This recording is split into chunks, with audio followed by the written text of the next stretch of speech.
Hello everyone on the internet and thanks for tuning in. This is RyuKiva from RyuKiva Toku with another Toku unboxing. Today I am starting the series of Juukou B-Fighter Kabuto. Literally just taking the cellophane off this particular release. I actually only came to realise that the B in B-Fighter stood for Beetle. So Beetleborgs Blue Beet is what I'm unpacking today. And let's see, I'll quickly start off with reviewing the box because there's no window on it at all. Got a good shot of the figure there. Blurb: S.H.Figuarts is a new standard figure series that incorporates the bandai action figure art under the theme pursuing character expression through humanoid action. Still don't know what that means. A few logos. Got Bandai Collector Shop, which I'm assuming is why it's not got a window. B-Fighter Kabuto. This is a 2015 release. Tamashii Nation, Bandai Toei seal of approval. B-Fighter S.H.Figuarts Blue Beet, written on 3 sides, Japanese contact details, and on the back, I mean, what can we see? We can see got the main weapon. Can't say I recognise that weapon, and I do recognise the gun. So me, I've not actually seen the series, but I have seen Big Bad Beetleborgs, which I think most Westerners have, if they're interested in this particular release. So this is me getting on with the unboxing, simple style and heroic action there. So let's see, I mean obviously no backing, but we've got the inlay here. 2, 4, 6, 8 hands, so good even number. Shows the gun has side holster in the leg, and shows the 2 modes of the weapon, same on other side, and a few clips going on there. So getting on with trying to find where the top plastic is, there we go. Looking at the figure, it does look lush. It's got that metallic blue that we all know. I mean, I do have the original 90s release of the original children's toy of this. So seeing this like more accurate SH figure art, I could see that it's really gone to town, especially on the weapons. I mean, the weapons got a few translucent effects, and again, the metallic paint just stands out when you just open that box. Pulling the figure out, yeah. I mean, again, it's just such a nice metallic blue. That's what I liked about the original figure in the 90s, and this is what I'm liking about this one now. Slightly loose waist because it's literally just bent a little bit, but you know, like just sort of flexing that about. It's, you know, it feels quite nice, feels quite sturdy. It's just not the tightest. Okay. I mean, helmet sculpt.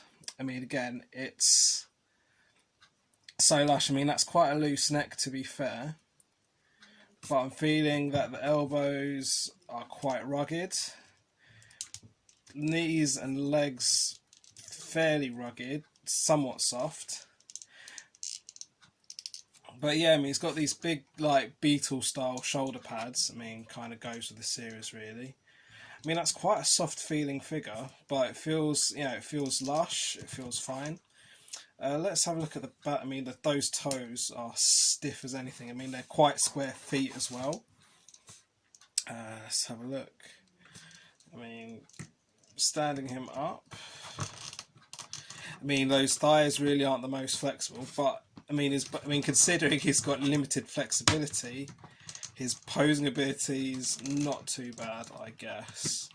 But where I've not seen the series, where I've not seen the original Japanese series, I'm not too sure how much they do. And if I'm honest, even when it comes to Beetleborgs, I do want to re-watch the series one day. But it's been a long time since I've seen the series. But I do remember really liking the Beetleborgs series. I mean, I saw Metallics as well, which was quite, you know, I mean, the whole concept was bizarre, to tell you the truth. I mean, again, the figure, I mean, not the figure, the weapons rather. Looks pretty decent. It's got, I mean, I'm trying to work out what the difference between the 2 covers are supposed to be. Let me have a look at those instructions again. Right. So I think I mean, it doesn't really tell you why. It says it's got something that folds out here. Can't see anything folding out. Right, so the handle moves, but then something's meant to fold out on this, but I can't see what. But okay, I mean, having a look at, I mean, looks standard to me. So I'm not really entirely sure what this is actually supposed to be telling me to do. I mean, the drill, I mean, these bits fold out the side like that. But that's all I can really tell it's supposed to do. And then it's supposed to be... Right, so it's supposed to be these little tiny bits here that are meant to be able to fold out, but it looks pretty rugged to me.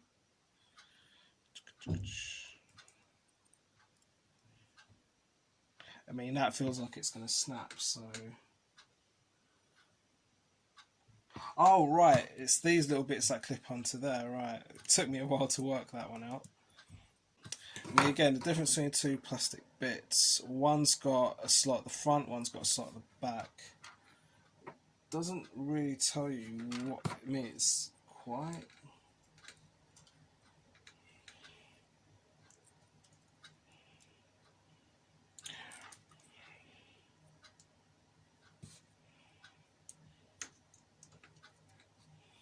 If I look at the back of the box, right, so I see, so one of them shows the fan bit uncovered and one of them shows it covered. So I'll go with the uncovered bit just for the moment.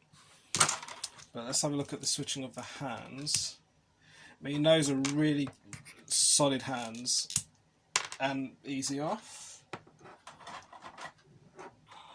And I'll use a pair of claspy hands because he has two sets of claspy hands and some open hands, but one of the claspy hands has a finger pointed out, probably to go for the gun.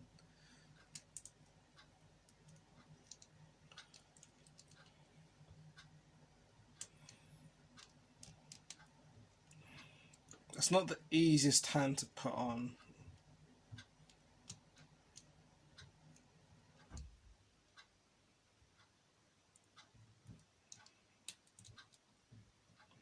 Yeah, that's gone on okay, I guess.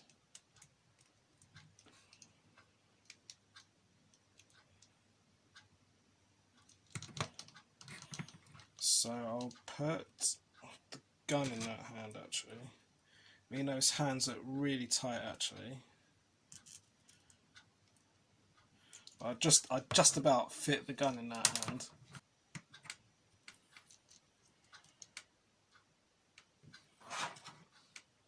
Right, so Blue Beet has these really weird elbow pads that are so thin, but they do actually come out, but I don't know why they're there in the first place, but I can clip that back in quite easily. And just to finish off, I will use one of the more open hands because they are quite tight hands. Right.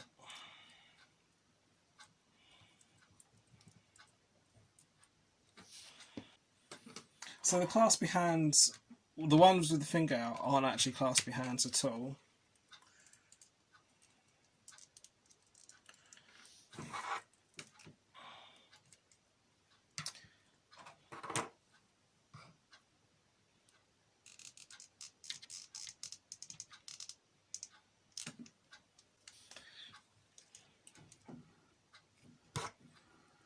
So just to finish off, alright, it's quite a tough one actually.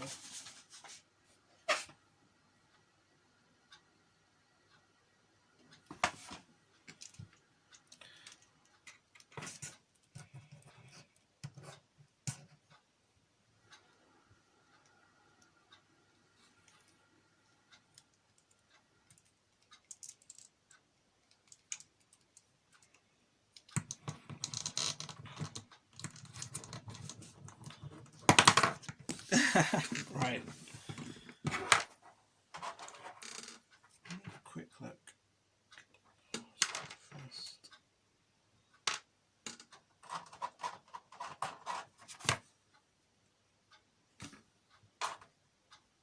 So basically it only comes with one set of hands that can actually hold the weapons, which isn't the greatest thing.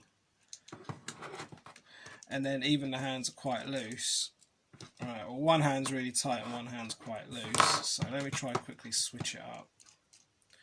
Which is a bit weird because you've got the pocket on that side.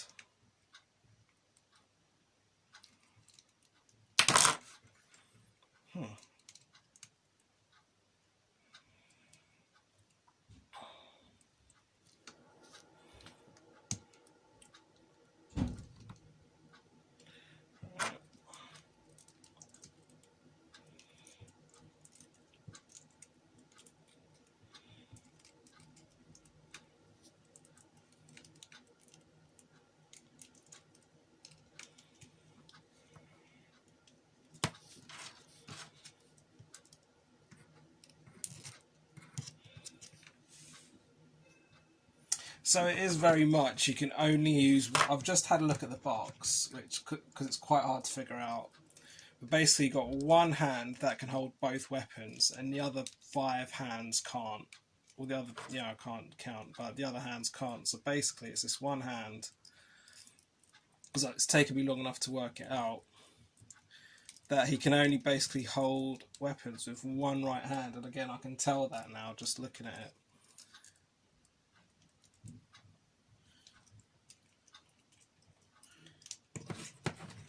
And the thing is, he can either hold it vertically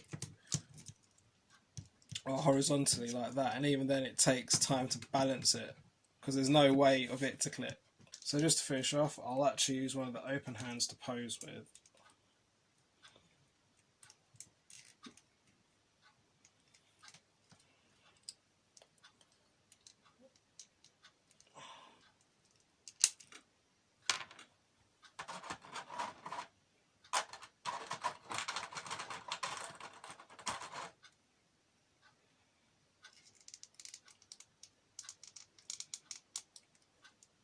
So the hands are easy on, it's just there's literally only one hand that can hold the weapons, which isn't the greatest, and even then you've got to really persevere with it.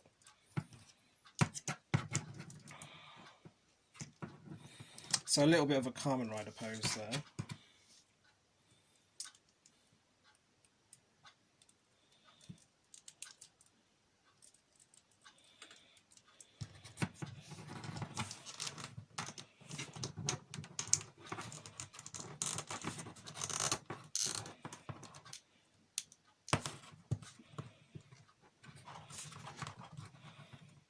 So again, it's a nice. So just to round off, it is a nice looking figure, but there's very little posability that it can actually do. And again, it's all about a lot of perseverance, even though without anything else, the balancing is actually pretty fine.